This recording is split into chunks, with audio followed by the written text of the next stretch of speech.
Episode के start में जनबे अपने घर आ जाता है और इधर उधर हेरता है तो यूनलैन का वो पंखा गिरा होता है। ये देखकर जनबे को बहुत गुस्सा आता है और अपने डेविल रूप में आ जाता है। अपने नौकर से पूछता है, यहाँ क्या हुआ, मुझे एक बार समझाओ।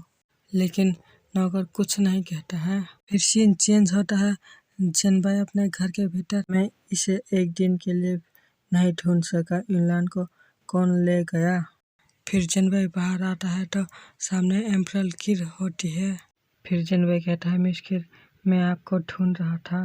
फिर एम्परल किर अंदर आ जाती है और कहती है, क्या कहा तुमने? तुमने मेरे सीलबंद देश का खजाना खाली कर दिया। वह कहता है, मिस अंडरस्टैंडिंग है, सिस्टर का खजाना बहुत बड़ा है, मैं इस साइज के बारे में श्योर नहीं हूँ। फिर एम्परल किर जनबे के आगे आने लगती है और जनबे पीछे जाने लगता है। फिर एम्परल किर जनबे को धक्का दे देती है और जो तुमको बाद में प्रभावित कर सकता है, मैं तुम्हें पकड़ भी नहीं सकता। किर बैठ के कहते हैं, क्या तुम्हारे पास शराब है? जनबे शराब को एम्परल किर को दे देता है और एम्परल किर पीने लगती है। कहती है, कैपिटल में आज कई अजीबोगरीब कल्टीवेटर हैं। यू ने मेरे लॉन्ग फैमिली के कुछ बच्चे को छोड़ दिया है। जनबे कहता है, यूनलैन को भी गिरफ्तार किया गया था, मुझे नहीं पता कि ये किसने किया। यूनलैन राजा यू की बेटी है। एम्परल किर कहती है, मैं इस पर पहले ही अनुमान लगा चुका हूँ। इससे पहले मैं महल के अंडरग्राउंड हिस्से में कल्टीवेटिंग कर रहा था। कुछ दिन पहले अचानक मुझे लगा कि दुनिया बदल गई है। कल रात ही रुक गया, अन्यथा ये दिखाई नहीं देता। फिर जनबे कहता है, कुछ दिन पहले।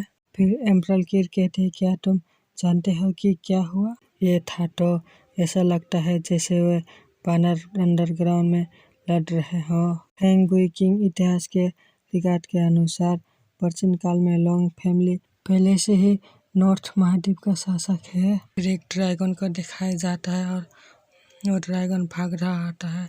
तभी उस पर बहुत सारे बिजली गिरती है और जमीन पर गिर जाता है।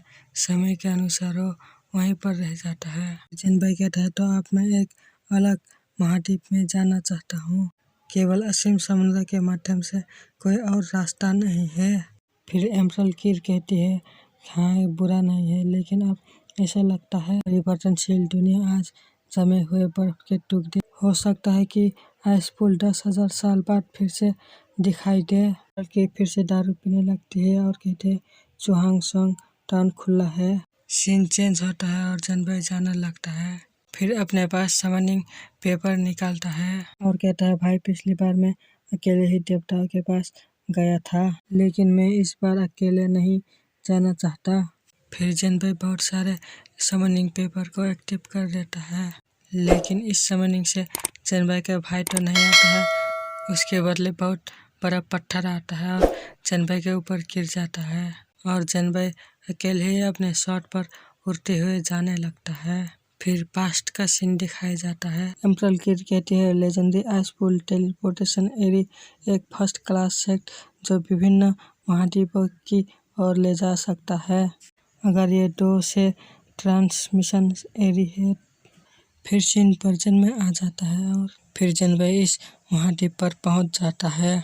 फिर जनबे एक आइस फूल को देखता है। फिर जनबे कहता है, ये क्या चीज है? पिगी बाहर निकलती है और कहती है, 1000 साल पुराने सैनिक का पता चला है और इस फूल का नाम एक्जोटिक फ्लावर है और जनबे इसे ढूंढ लेता है।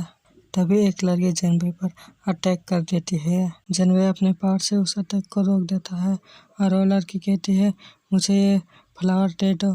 फिर जनबे दुकान खोल लेता है और कहता है, हेलो कल्टीवेटर्स बच्चों, सबको दोपहर की नमस्ते, ध्यान दे और खो न जाए, जनबे आपको एक्सप्रेसवे तक ले जाएगा। फिर वो छोटा सा घोस्ट आ जाता है और जनबे यहाँ से उसे भगा देता है। फिर जनबे इस फूल के बारे में बताने लगता है, ये आइटम आज के लिए ज़रूरी है, ये क्रिप्स इलेक्ट्रिक पावर और ट्रांसपेरेंट स्किन है, ये टॉप रोज एक यूजफुल लीडर है। फिर ये लड़की अपने पावर से जनबे की दुकान को हटा देती है।